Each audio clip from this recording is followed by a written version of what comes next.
Um bom dia a todos. Eu cumprimento os integrantes da mesa e eu faço na pessoa do Dr. Gustavo, com quem eu tenho tido o prazer de conviver, principalmente nos últimos 2 anos, nas negociações coletivas do Sindicato das Empresas de Jornais e Revistas, as negociações que envolvem as empresas do segmento, como o Jornal Hoje em Dia de Minas, o Estado de Minas. E gostaria de dizer que eu venho aqui não como representante do Ministério do Trabalho, mas venho falar em nome próprio e enquanto integrante da carreira da Auditoria Fiscal do Trabalho. Nós temos mais de uma visão acerca da reforma trabalhista na nossa pasta e há impedimento a que os servidores se manifestem enquanto representantes do Ministério do Trabalho a respeito desse tema. De modo que eu ressalvo essa questão, inclusive como fiz previamente para o meu chefe, o Superintendente Regional do Trabalho, Dr. João Carlos Gontijo de Amorim. Nós vamos falar da atuação do Ministério do Trabalho frente à reforma, nessa matéria específica dos instrumentos coletivos, e isso passa principalmente por uma atuação da inspeção do trabalho, estratégias que estão sendo orientadas e sugeridas como parâmetro para a atuação dos auditores fiscais, mas também devemos considerar um outro espaço de atuação do Ministério do Trabalho em relação aos instrumentos coletivos, que não tende a mudar significativamente.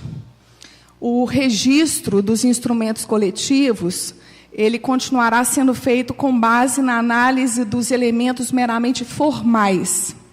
Nós estamos falando das entidades com registro no Ministério do Trabalho, instrumentos com abrangência que esteja convergente com a categoria representada pela entidade sindical signatária. Há uma outra questão também que envolve homologação em instrumentos coletivos. Recentemente, a Secretaria de Relações do Trabalho elaborou um memorando circular número 3, em 16/10, dispondo que os procedimentos de assistência e homologação, inclusive agendamentos, só poderiam ser levados a termo pelo Ministério do Trabalho para rescisões ocorridas até o dia 10 de novembro. O que significa dizer isso em termos de instrumento coletivo? Várias são as convenções coletivas de trabalho que prevêem a obrigatoriedade de homologação de rescisões de contrato. Se uma entidade sindical signatária de uma convenção coletiva não puder homologar rescisão contratual e a empresa buscar o agendamento no Ministério do Trabalho, nós estamos impedidos de promover assistência homologatória. Então, a primeira variação que se apresenta a partir da edição da Lei 13.467, e que envolve instrumento coletivo, está ditada pela proibição ou impedimento de homologação de rescisão contratual pelo Ministério do Trabalho para rescisões ocorridas a partir do dia 10 de novembro, mesmo se houver a previsão de obrigatoriedade de homologação no instrumento coletivo. E o último aspecto, que não diz respeito à atuação da Inspeção do Trabalho, e por isso o título, Bruno, que nós ajustamos para essa apresentação, se é a atuação do Ministério do Trabalho e não a atuação da Inspeção do Trabalho, diz respeito à mediação. Em relação à mediação, a tendência da atuação mediadora do Ministério do Trabalho será quando houver interesse das partes em obter sugestão ou recomendação da direção da mesa, na tentativa de preservar os conteúdos acordados e convencionados anteriormente. Significa dizer, só imprimindo alguma sugestão ou proposta no que tange ao conteúdo econômico dos instrumentos coletivos, índices de atualização e correção de salários, pisos e benefícios, ressalvadas, por óbvio, aquelas condições que já tiverem sido ajustadas diretamente, antes do recurso à via judiciária. E essas condições, por óbvio, poderão alterar o que foi convencionado ou acordado anteriormente. A mediação é um mecanismo facultativo, nós não impomos propostas ou sugestões, mas caso haja interesse das partes, a tendência será de buscar preservar os conteúdos acordados ou convencionados anteriormente. Acho que a grande novidade que nós trazemos hoje, e é inédita essa apresentação, por enquanto, só foi feita interna corporis do Ministério do Trabalho para a própria auditoria fiscal, é da atuação que a Inspeção do Trabalho pretende imprimir em matéria de instrumentos coletivos. Os fiscais, em geral, sempre tiveram um certo distanciamento do movimento sindical e um desapego em relação às normas coletivas, atuando, inclusive, contrariamente a cláusulas e condições previstas no instrumento coletivo, quando violadoras da ordem legal. E o que se pretende construir a partir de agora é um cenário um tanto distinto. Vou contextualizar a nossa participação aqui da Seção de Relações do Trabalho em relação à construção dessas orientações e sugestões de atuação da Inspeção do Trabalho, e o faço pegando os argumentos que foram e estão sendo utilizados pelos defensores da reforma trabalhista. A modernização das relações de trabalho é o primeiro item em relação ao qual nós temos suscitado a nossa reflexão, uma vez que a auditoria entende que a legislação moderna coloca o homem trabalhador como centro e destinatário verdadeiro da tutela do Estado, uma vez que a auditoria fiscal entende que uma legislação moderna é aquela que ruma no sentido da ampliação dos direitos e garantias, e esse é um dos aspectos que nos provoca a uma atuação um pouco mais cuidadosa em relação aos instrumentos decorrentes da negociação coletiva. Um outro aspecto que também chama a nossa atenção nesse plano é a alegação de que a reforma trabalhista fortalecerá o movimento sindical, ou fortalecerá as entidades, os seres coletivos. Pode ser até que isso aconteça a médio e longo prazo, mas uma resposta mais imediata nos leva à conclusão de que a reforma, ela aumenta o desequilíbrio entre os seres coletivos no processo de negociação, enfraquece as entidades sindicais, fragiliza e fragmenta a classe trabalhadora e faz com que o sindicato, especialmente porquanto, na maior parte dos casos, dependente de um financiamento compulsório que deixa de existir, vá buscar perseguir o próprio interesse de financiamento em detrimento do interesse daqueles que são por ele representados. Então, nós não acreditamos que a reforma contribuirá, num primeiro momento, para o fortalecimento do movimento sindical. Uma outra questão que também passa pela experiência de outros países, que já também se apropriaram de modelos de flexibilização via negociação coletiva, como o México e a Espanha, levam a um indício de que nós não conseguiremos, por essa via da reforma trabalhista, gerar novos postos de trabalho, ou termos um aumento da formalização dos vínculos empregatícios. Então, essa é uma questão que também desperta a nossa atenção nesse momento.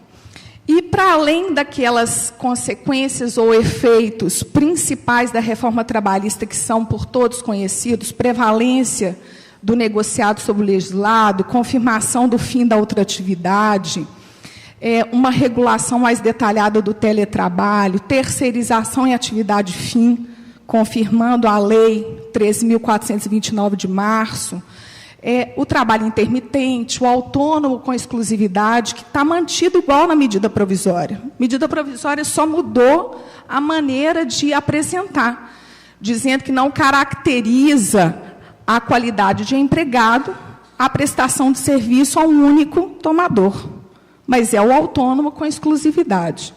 Restrição de acesso à justiça, resilição contratual por distrato, a eliminação da obrigatoriedade de homologação das rescisões contratuais com duração superior a 1 ano, contribuição sindical facultativa, que já tivemos oportunidade de falar, redução do intervalo entre a jornada, eliminação das horas em itinerário e várias outras questões.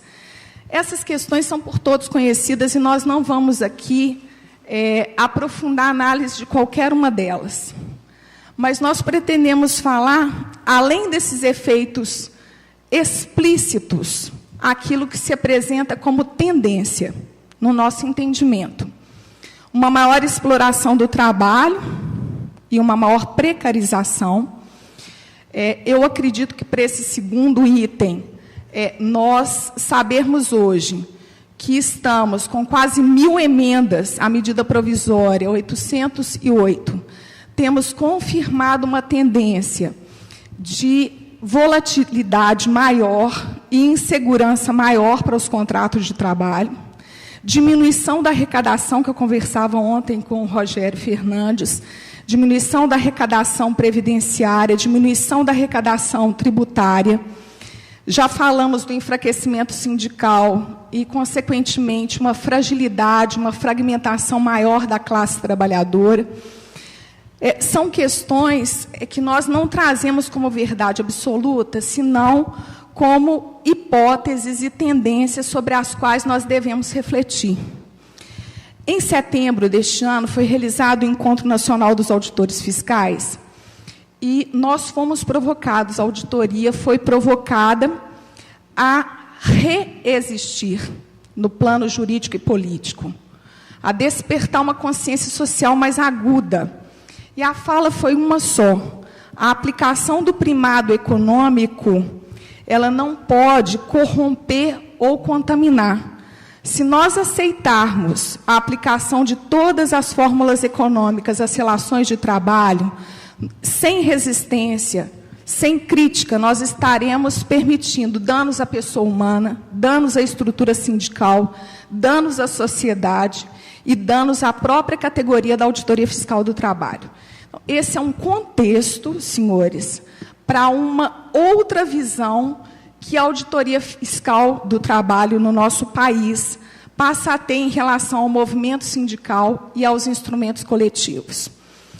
Juntamente com 3 colegas, há cerca de 1 mês e meio, eu estou no Ministério do Trabalho há 22 anos, sou uma auditora fiscal transvestida, se eu posso dizer assim, eu nunca fui uma auditora fiscal de pasta, sempre na área de relações do trabalho e de mediação. Pela primeira vez, em 22 anos, eu fui convidada pela Secretária Nacional de Inspeção do Trabalho para tentar contribuir na elaboração de uma nota técnica que estabeleceu sugestões e orientações, estratégias mesmo da inspeção do trabalho, frente à reforma trabalhista em matéria de normas coletivas. E nós, 4 auditores fiscais, com perfis bastante distintos, nós tivemos que fazer o que não existe. Nós tivemos que construir o novo. Provocarmos a nossa criatividade. Algumas questões que eu vou falar aqui vão parecer simples, mas para nós chegarmos aonde nós chegamos, com a responsabilidade de uma divulgação para a auditoria fiscal em todo o território nacional, de material que vai ser tomado tanto pelos senhores aqui, advogados patronais de empresas, como os advogados laborais, de trabalhadores, de entidades sindicais profissionais, não foi fácil. E nós construímos nessa nota técnica 4 hipóteses. Tá? Eu vou começar pela primeira, que era a principal dúvida da auditoria fiscal. As convenções coletivas de trabalho e acordos coletivos de trabalho em vigor no dia 13 de novembro, ou, se quiserem, com maior rigor, no dia 11 de novembro. Como ficam esses instrumentos coletivos? Eles podem ser suplantados pela Lei 13.467 ou não? Porque nós acompanhamos um debate que se encerrou no último dia 14 de novembro, com a edição da medida provisória 808, das teorias e seus defensores que se degladiaram, institucionalista e contratualista.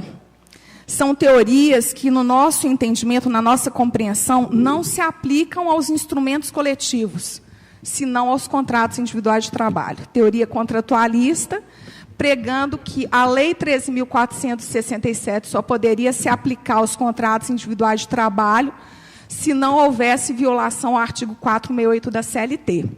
E a teoria institucionalista, que foi acolhida pela medida provisória 808, dizendo que a lei se aplicaria a todas as situações e contratos individuais de trabalho existentes no dia 11 ou 13 de novembro.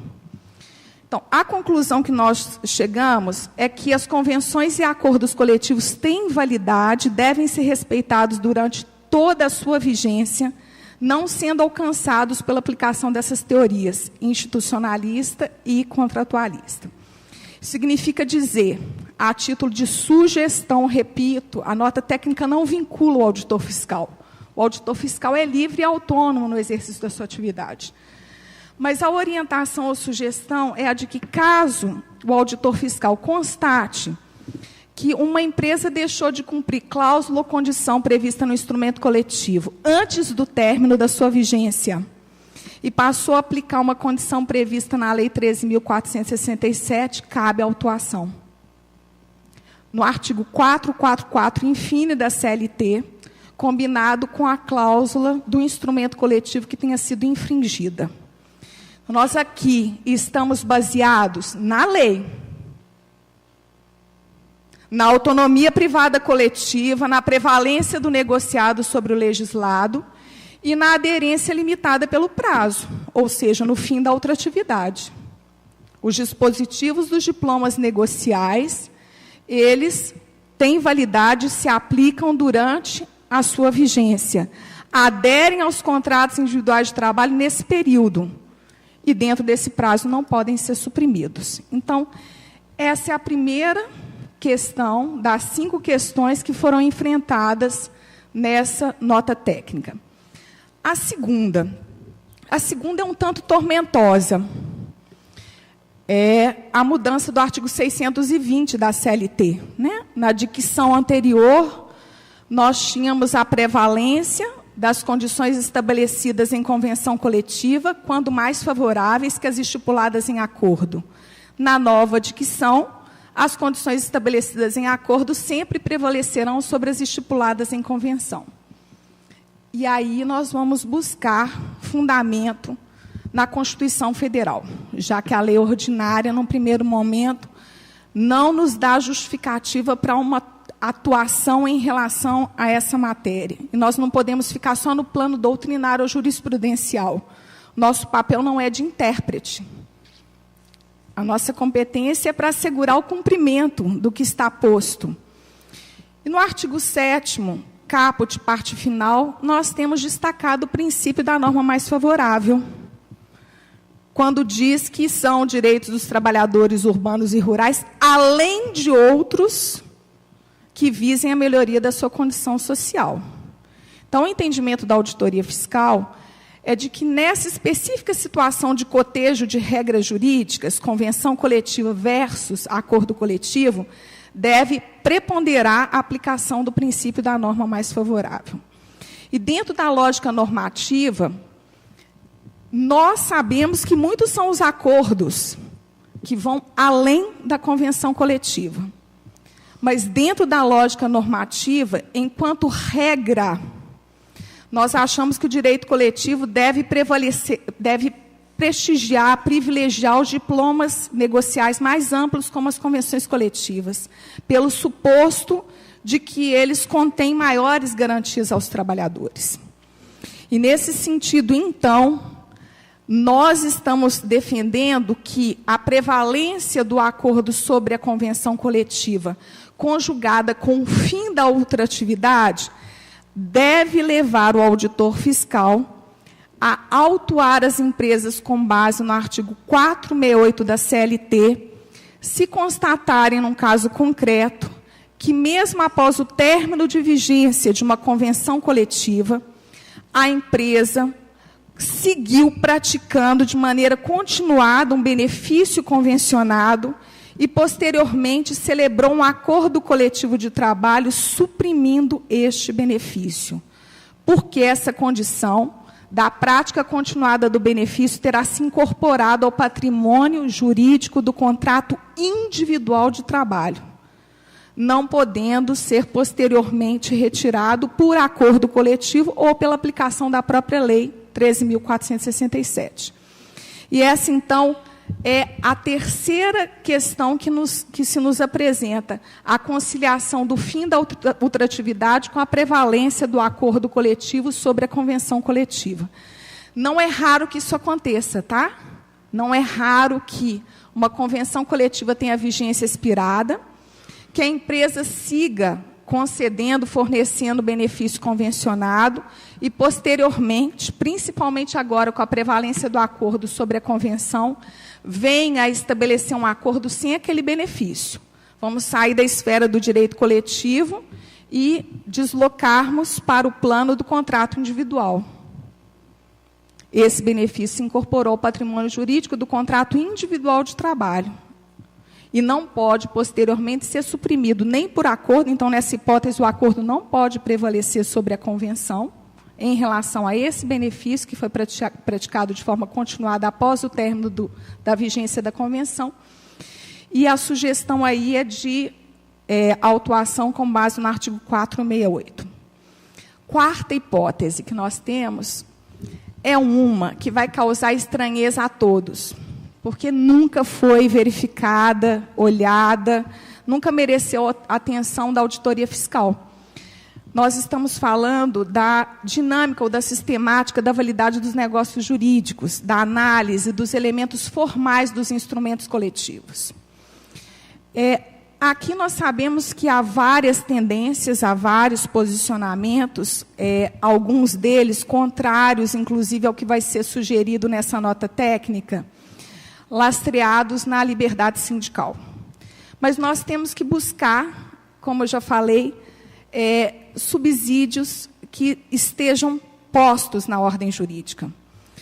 E temos uma súmula do Supremo Tribunal Federal, a súmula 667, que diz que até que a legislação venha regulamentar em sentido diverso, cabe ao Ministério do Trabalho conceder registro às entidades sindicais, zelando pelo princípio da unicidade.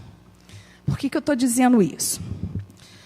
Se eu preciso verificar no negócio jurídico, no instrumento coletivo, o elemento formal, requisito de validade, forma prescrita ou não defesa em lei, capacidade do agente, a capacidade do agente sindical só pode estar impressa no registro concedido pelo Ministério do Trabalho e Emprego. E o instrumento coletivo tem que estar registrado pelo Ministério do Trabalho e Emprego. Aqui eu nem estou falando em nome próprio, porque eu sempre defendi que as convenções e acordos coletivos têm validade a partir do momento que são negociadas e assinadas. Mas a auditoria fiscal vai ter que se apoiar na instrução normativa número 16 de 2013, que prevê a obrigatoriedade de registro dos instrumentos coletivos via sistema mediador junto ao Ministério do Trabalho, que significa, na prática, dizer que se um auditor fiscal chegar numa empresa e lhe for apresentada uma convenção coletiva, um acordo coletivo sem registro, e ele pesquisar no site, na página do Ministério, e realmente esse instrumento estiver sem registro, ele poderá negar validade a todo o conteúdo desse instrumento coletivo. Isso nunca foi feito anteriormente. E se eles já estão instruídos nesse sentido, se ele tiver diante de um instrumento coletivo registrado, ele nem precisa pesquisar a questão da capacidade do agente, porque hoje, pelo Sistema Integrado de Relações do Trabalho, se a entidade não tiver registro no Ministério do Trabalho, né, doutora Adriana, não tiver com as informações atualizadas no Cadastro Nacional de Entidades Sindicais, ela não consegue sequer transmitir um instrumento coletivo para análise e registro via sistema mediador. Então, agora, os auditores fiscais tendem, porque são orientações, sugestões, a passar a verificar se aquele instrumento coletivo apresentado pela empresa fiscalizada foi registrado pelo Ministério do Trabalho.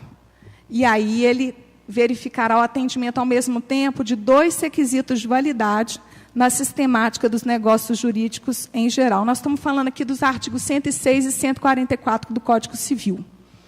Agente capaz e forma prescrita ou não defesa em lei. E entramos no 5º, agora que começa, na verdade, a nossa conversa aqui, a nossa apresentação. A espinha dorsal da reforma trabalhista, a prevalência do negociado sobre o legislado. Na verdade, são inúmeros os desafios que essa matéria apresenta. O primeiro deles, que nós já temos estabelecido no artigo 7º da Constituição, esse princípio, esse primado da prevalência do negociado sobre o legislado. Nós já temos. No final do caput do artigo 7º, nós temos que as condições que superarem aquele conjunto devem prevalecer, princípio da norma mais favorável, e nós temos no inciso 26º o reconhecimento das convenções coletivas e acordos coletivos enquanto direitos dos trabalhadores. Então, se nós dissermos aqui, o primeiro desafio é de que o artigo 7º estabelece já a prevalência do negociado sobre o legislado, mas unicamente para melhorar a condição social dos trabalhadores. Primeiro desafio que está posto. O segundo desafio que está posto é que a alteração na legislação parece pretender um certo desvirtuamento da negociação coletiva. A negociação coletiva enquanto meio de afastamento e mitigação de direitos de que gozam os trabalhadores, sem contrapartida. Quem aqui já estudou direito coletivo, direito sindical, os primeiros conceitos que a gente aprendeu de negociação coletiva são de transação, passam pelo princípio da proteção, da irrenunciabilidade. Quem nunca ouviu a expressão concessões recíprocas? Então, o segundo desafio é o que parece pretender a alteração da lei, um certo desvirtuamento da negociação coletiva para servir como meio de afastamento e mitigação de direitos sem contrapartida. E nós temos um terceiro desafio, sobre o qual nós já tangenciamos hoje, que é a desigualdade nas tratativas negociais. Esse maior desequilíbrio entre os seres coletivos. Eu vou voltar à questão do financiamento ao custeio, porque eu acho ela tão importante. Nós não tivemos aqui uma possibilidade de, como foi previsto lá em 2003, foi discutido enquanto proposta, nos fóruns estaduais e no Fórum Nacional, estão lembrados? Uma extinção gradual ou gradativa do imposto sindical, não houve isso.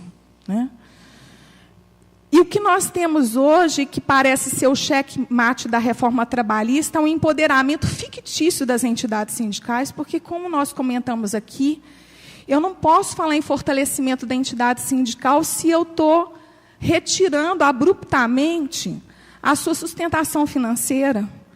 Ah, mas as entidades fortes vão sobreviver porque elas têm muitos sindicalizados. Olha, não se mede força da entidade sindical pelo número de sindicalizados.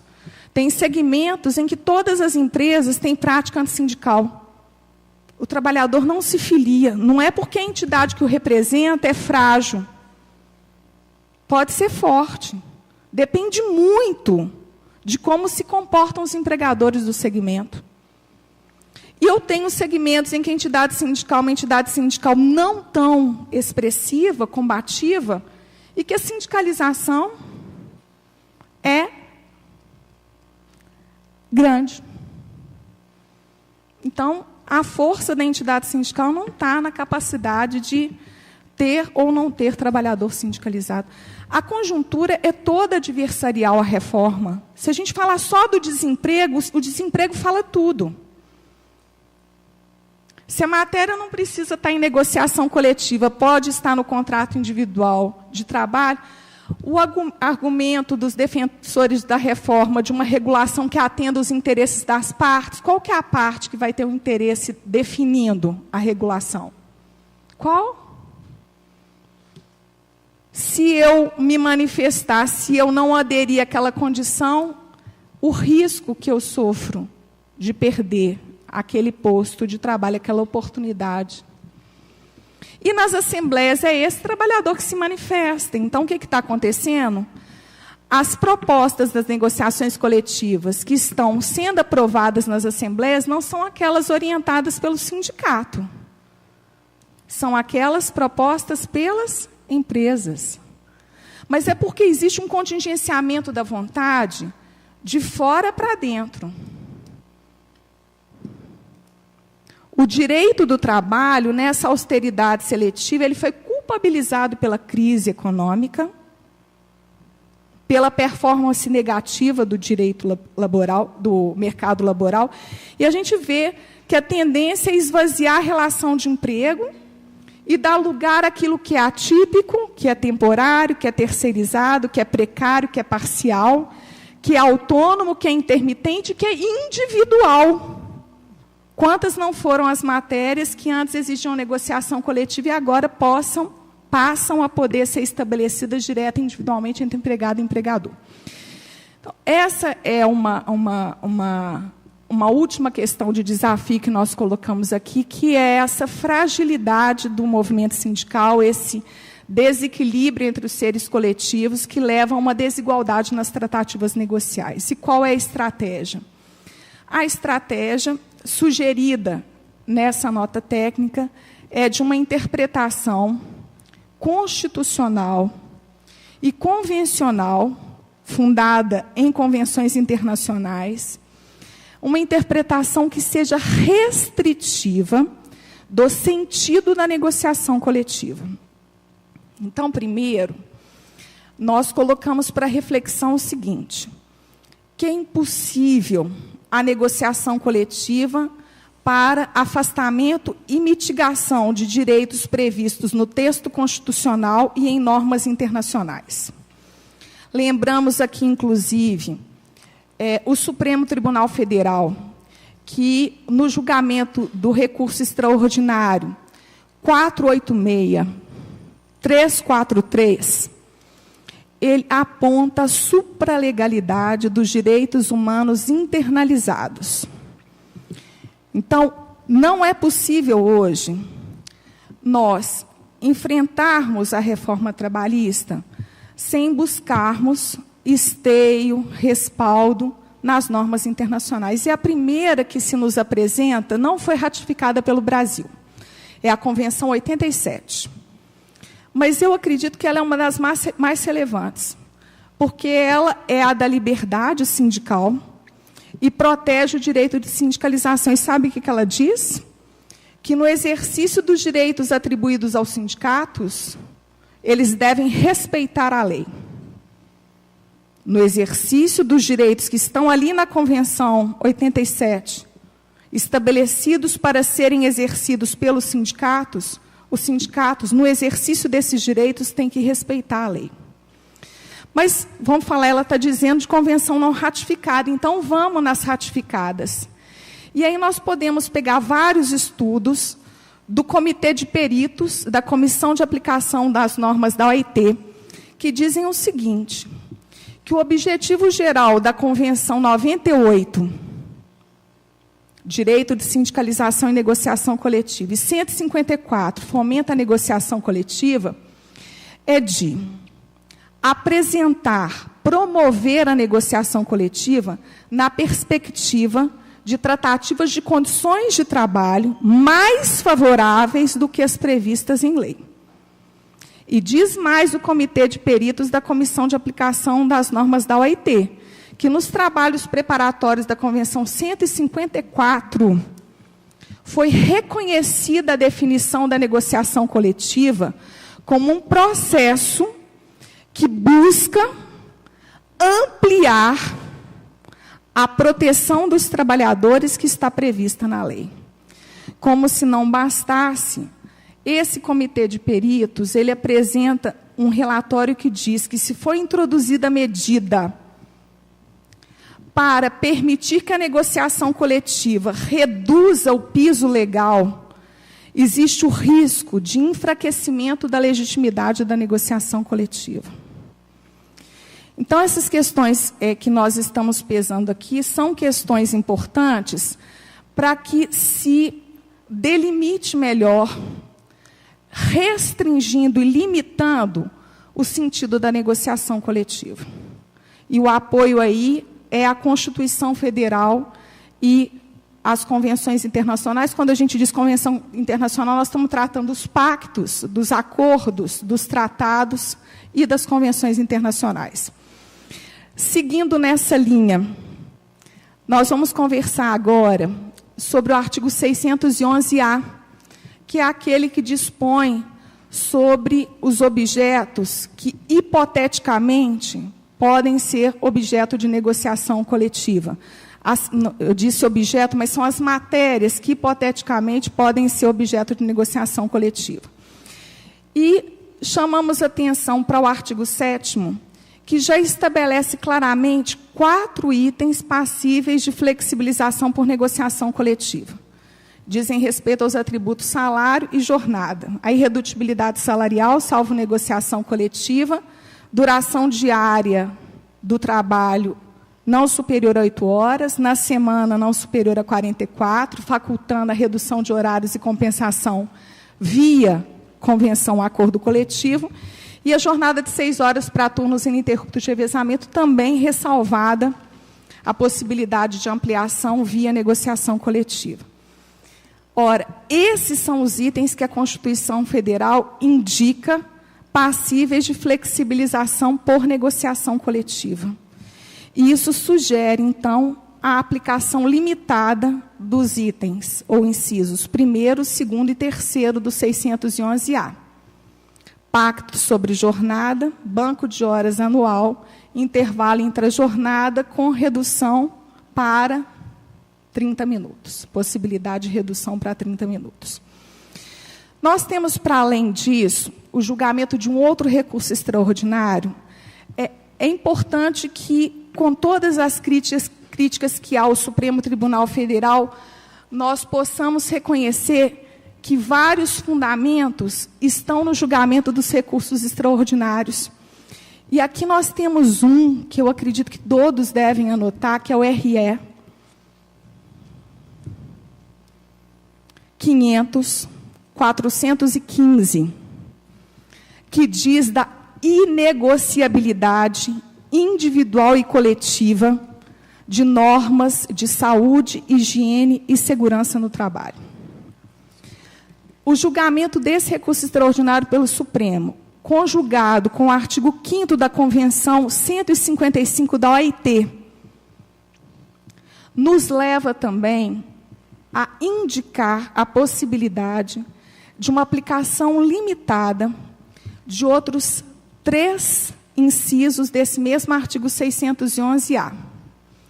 O que fala da modalidade de registro da jornada de trabalho, o que diz do enquadramento do grau de insalubridade e o que diz da prorrogação de atividade de jornada em atividade insalubre sem licença prévia das autoridades competentes do Ministério. A medida provisória, ela aglutinou esses 2, tá? Mas a inclusão da medida provisória, ela não afetou o texto da nota técnica. O que a medida provisória fez? Ela juntou a modalidade de registro de jornada com o enquadramento do grau de insalubridade, continuou dispensando a licença prévia das autoridades competentes do Ministério, mas incluiu a possibilidade de contratação de perícia.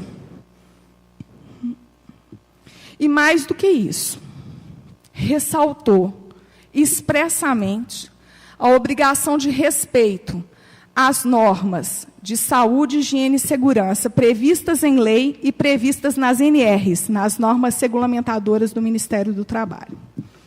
Dizem que quando vai emendando muito, a emenda fica pior do que o soneto, né?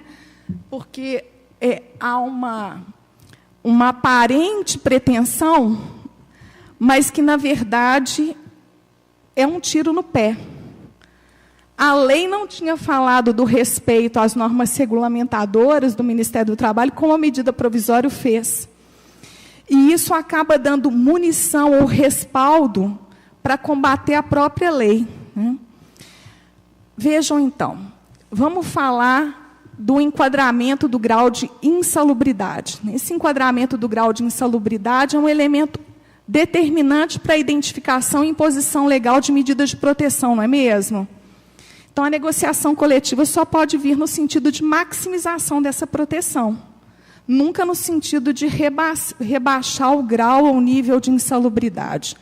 Vamos para outro ponto, que é a modalidade de registro da jornada. Sempre foi enquadrada pelo TST como uma norma de direito tutelar. E, além disso, não se presta tão somente ao pagamento de horas extras. Com o registro de jornada, a gente afere a assiduidade, pontualidade do trabalhador, conexão entre a jornada de trabalho e a acidentalidade, não é verdade? Então, a negociação coletiva só pode escolher o critério, se vai ser manual, mecânico, eletrônico, nunca dispensar a marcação ou assinalação. Isso é o que está indicado como sugestão ou orientação aos auditores, ou seja, a tendência é de que, encontrando esses objetos nos instrumentos coletivos, os auditores fiscais não os considerem válidos.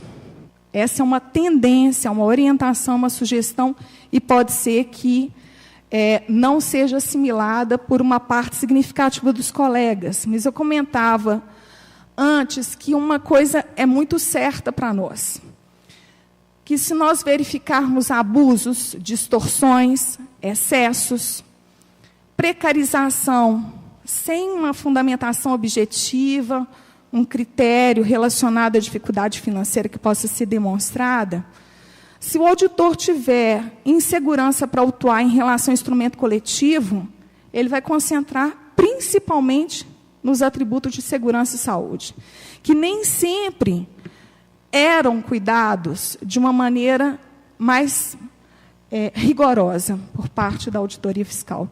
Então, mesmo aqueles que tiverem alguma insegurança em matéria de norma coletiva, tendem, nas situações, eu repito, de acentuada distorção, abuso, excesso, precarização, a concentrar em relação aos atributos que têm uma atuação mais tranquila, que não tendem a ser questionados ou contestados. O que eu posso perceber é que a maior parte dos colegas tem disposição para se aproximar do direito coletivo. Não fosse isso, a área de relações do trabalho não estaria hoje dentro da Secretaria Nacional de Inspeção, participando da elaboração de nota técnica. Então, essa mudança e essa aproximação já são evidentes. Falamos do enquadramento do grau de insalubridade, falamos do registro de jornada. E a prorrogação de jornada em atividade insalubre. O que pode fundamentar uma análise crítica e combativa por parte da inspeção do trabalho, se essa matéria vier em um acordo coletivo de trabalho? O Brasil é signatário do Pacto de San Salvador. E esse pacto, ele prevê que os estados signatários, eles devem estabelecer limitações razoáveis para a duração do trabalho diário e semanal. E vejam, fixar jornadas menores para atividades insalubres, perigosas e noturnas. Então, não se poderia sustentar, para além da jornada normal, se o pacto diz em jornada inferior, a prorrogação dessa jornada sem licença prévia por parte da autoridade competente do Ministério do Trabalho. Esses elementos, quase todos que foram comentados aqui, dizem respeito à parte do patrimônio jurídico dos contratos, que informa limitação da duração do trabalho, jornada de trabalho, descansos. E vocês viram que no parágrafo único do artigo 611-B, nós temos a previsão, que talvez seja uma das previsões mais incongruentes, de que as regras que versam sobre duração do trabalho em intervalos não são consideradas normas de saúde, higiene e segurança. Então, a fiscalização vai atuar como se esse parágrafo único do artigo 611b não existisse. E estão orientados à norma técnica, ela é, neste ponto, bastante cuidadosa. Diz o seguinte, que o auditor fiscal deve comprovar ou demonstrar de maneira adequada o decréscimo real ou potencial à saúde e segurança do trabalhador coberto por aquela norma coletiva. Então, não é agir de maneira aleatória ou discricionária ou sem critério. É comprovar ou demonstrar adequadamente, com fundamentos, que há um decréscimo, seja ele real, seja ele potencial, à saúde e segurança do trabalhador que foi coberto por aquela norma, que, ao variar aspectos relativos à duração do trabalho ou intervalos, tem consequência direta em relação a adoecimento e acidentalidade. Vamos falar de matéria nova. Viram que os planos de cargos e salários e que os regulamentos empresariais podem ser objeto de negociação coletiva? A preocupação da fiscalização em relação a essa matéria é tão somente que as alterações desses planos de cargos e salários e desses regulamentos empresariais via negociação coletiva viole o direito adquirido e o ato jurídico perfeito. Então, a recomendação é de que, estando qualquer uma dessas matérias inscrita na norma coletiva, no sentido de alteração em relação a um plano de cargos e salários já existente ou um regulamento empresarial, que se verifique essa norma anterior. Porque, se houver agressão ao ato jurídico perfeito ou ao direito adquirido, nós podemos estar tangenciando, sim, o patrimônio jurídico dos contratos individuais, e aí, novamente, recomenda-se a autuação no 468 da CLT. Essas questões não podem ser tratadas sem que nós voltemos, agora já na parte final, a uma situação que foi tangenciada, que houve até uma brincadeira aqui de que quando a gente aprende na faculdade o significado de negociação, a noção de contrapartida ou de concessões recíprocas sempre foi inerente ao conceito do processo negocial, da negociação coletiva. E aqui a gente tem lastro na jurisprudência e na doutrina, que, apontando mais uma vez para a parte final do caput do artigo 7º, o princípio da norma mais favorável, conjugado com o princípio da proteção e o princípio da irrenunciabilidade, indicam a impossibilidade de uma negociação coletiva que viole direitos assegurados constitucionalmente e em textos internacionais, em normas internacionais, sem contrapartida. Nós caminhamos agora para uma questão que não foi objeto da nota técnica, já vou saindo da nota técnica, mas que está sendo pensado pela fiscalização, pelo menos aqui no âmbito do Estado de Minas Gerais, porque nós trabalhamos hoje com projetos. E tem um projeto que é chamado Projeto Intervenções Coletivas. O doutor Ronaldo Scheibe até outro dia me questionou. Esse projeto se voltará a partir de 2018 para o segmento dos postos de serviços de combustíveis. Está ainda no segmento de hotéis, restaurantes, bares, já esteve nos açougues, padarias. E uma ideia que se tem ao perceber a auditoria fiscal que, num determinado segmento, repito, de maneira abusiva, excessiva, não fundamentada, sem critério objetivo, uma convenção coletiva de trabalho foi esvaziada de grande parte dos benefícios e das vantagens que informavam o patrimônio jurídico dos contratos individuais, a ideia é concentrar a fiscalização nesse segmento. Não é ir contra a convenção coletiva, porque nós não temos competência para fazê-lo. E a lei pretende até mesmo que o judiciário também não tenha competência para fazê-lo. Mas vamos ter um projeto, então, que foque as ações fiscais de um conjunto de 10, 12 auditores fiscais durante todo o ano naquele segmento. Outra ideia, outra estratégia. Uma empresa do segmento firma um acordo coletivo precarizante em relação à convenção, de maneira abusiva, excessiva, sem justo critério, sem estar enfrentando uma situação de maior dificuldade financeira. A fiscalização vai concentrar-se nessa empresa e vai verificar os atributos em relação aos quais a atuação não encontra qualquer possibilidade de contestação. E eu vou falar agora uma coisa que está me incomodando muito, que é a questão do financiamento sindical. Eu acho que eu já deixei isso evidente nas considerações iniciais. A ela, inclusive, o doutor Humberto Marcial, meu amigo, meus amigos, sabem como que a gente vê com preocupação aquilo que já falamos hoje parece ser o checkmate da reforma trabalhista.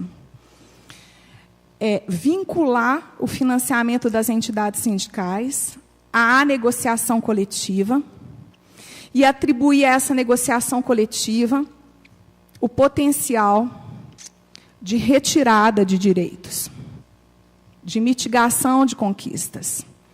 Isso é muito perigoso, e eu já estou vendo isso acontecer na mediação. O deslocamento da atenção das entidades sindicais do plano dos interesses dos trabalhadores para o plano da sustentação financeira, que é legítima e sem a qual a entidade sindical não tem como funcionar.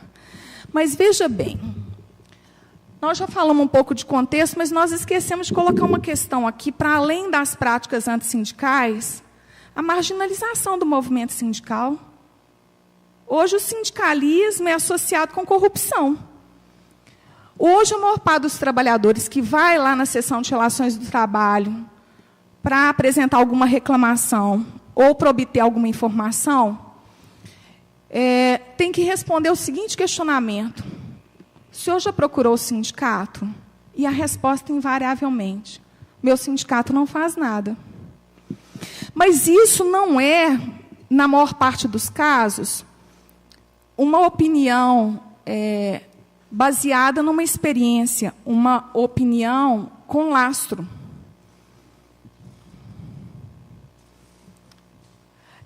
Essa marginalização que muito interessa ao segmento patronal, às empresas, ao Estado, nessa política de flexibilização, de volatização, quando nós tratamos dessa questão do financiamento, fica muito evidente. E eu não tenho dúvida de que são quase 1.000, as emendas à medida provisória, que duas questões vão ser resolvidas aí na convolução em lei: o financiamento negocial e o restabelecimento da homologação de rescisão de contrato. Eu não tenho dúvida em relação a isso. E me parece que existe até um propósito de protelar essa definição. É de as entidades sindicais terem isso como uma benesse, porque aí vai todo mundo caminhar para o mesmo sentido que é esperado, que é de entregar os direitos, porque, afinal, eu estou empoderado, eu sou sindicato, estou forte, o Instituto da Negociação Coletiva também igualmente forte, e eu tenho autorização da lei para fazer isto. Em contrapartida, numa assembleia, eu vou poder colher a autorização dos trabalhadores para ter uma contribuição ou uma sustentação.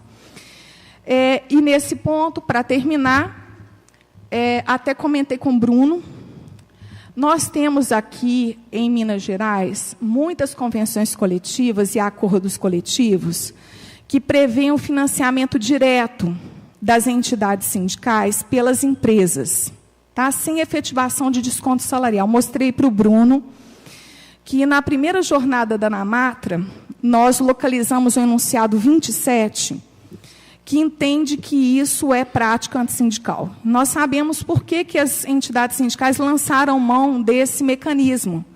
É porque a auditoria fiscal, o Ministério Público do Trabalho e a própria Justiça do Trabalho vinham entendendo que o desconto salarial em relação a trabalhadores não sindicalizados para repasse de contribuição acessória seria ilegal, se não inconstitucional, né? Ferindo aí o princípio da liberdade sindical. Então, passaram a introduzir, nós temos centenas de instrumentos coletivos com essa previsão. E eu acho que nós temos que ter atenção, porque os encaminhamentos da ANAMATRA, a ANPT, parecem ser no sentido de que esse financiamento direto não pode persistir nos instrumentos coletivos. Por outro lado, na segunda jornada da ANAMATRA, eu acho que tem um enunciado que é bom todos, aqui advogados sindicais, darem uma passada de olhos, que é o enunciado 12, da Comissão 3, da segunda jornada, enunciado 12, da Comissão 3, da segunda jornada. E que parece indicar uma maior flexibilidade por parte da Justiça do Trabalho e do Ministério Público em relação à contribuição negocial, à contribuição assistencial, indicando que ela pode ser estabelecida indistintamente para trabalhadores sindicalizados e não sindicalizados, desde que ela seja aprovada em assembleia da categoria, convocada especificamente para este fim. Então, indica que, mesmo que não haja uma regulamentação legal desta matéria, que o tratamento em sede de negociação coletiva possa ser confirmado, ou melhor, não venha a ser contestado. Queria agradecer penhoradamente o convite para participar. Eu nem segui ali porque nós nos atrasamos muito, mas eu estou deixando o material à disposição. Sabia que aqui eu teria o privilégio de encontrar com colegas advogados profissionais que convivem conosco diuturnamente lá no setor de mediação da seção de relações do trabalho, e que nós teríamos aqui os dois lados. E isso que é interessante, porque se houvesse só uma linha de pensamento ou só uma posição, debates dessa natureza, apresentações dessa natureza, provavelmente não teriam importância. E um destaque aqui empírico, né, porque eu não sou muito estudiosa, eu já lecionei durante 16 anos. O que eu falo aqui é mais com base na nossa experiência lá do dia a dia, de 12, 15 mediações por dia, sem fugir do trabalho. São duas questões que eu acho que vocês saberem do que nós passamos e como nós estamos vendo a realidade é mais relevante do que toda essa questão do conteúdo jurídico aqui, né, de ficar jorrando artigo de convenção internacional, buscando a Constituição. O seguinte, de um lado, e vão saber exatamente que lado que nós estamos tratando aqui, nós acreditamos que não pode haver comemoração, não pode haver tranquilidade, não pode haver segurança. Não pode. Tem que haver cautela. De outro lado, não pode haver reclamação, sofrimento, medo. Não pode haver omissão. Né? E antes do dia 11 ou 13 de novembro, nós chegamos a registrar num dia 130 acordos coletivos, só aqui na Superintendência em Belo Horizonte, das entidades sindicais laborais que buscaram a negociação coletiva para renovar instrumentos coletivos, preservando as bases e condições dos anteriores. Muitos, inclusive, com vigência, com validade de 2 anos. O movimento agora é o oposto. A partir de 11 e 13 de novembro, quem impulsionou aqui foi o laboral, não foi? Antes do dia 11 e 13 de novembro. Agora é o patronal, que está impulsionando no sentido contrário.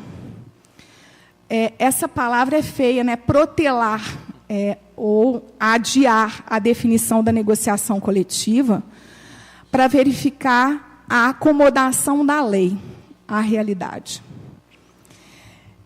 De 130 acordos coletivos que nós chegamos a registrar, num dia ontem eu registrei apenas 13. Um processo inverso, e ele tem justificativa nos opostos, né? E que se complementam. Não é momento de divisão, eu acho que é muito importante essa sacudida das autoridades e órgãos na busca de novas estratégias. E nós devemos pensar que nós, enquanto seres humanos, estamos em construção.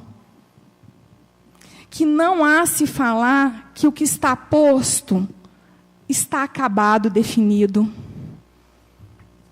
Que a cada dia nasce uma oportunidade de reformulação. Muito obrigada.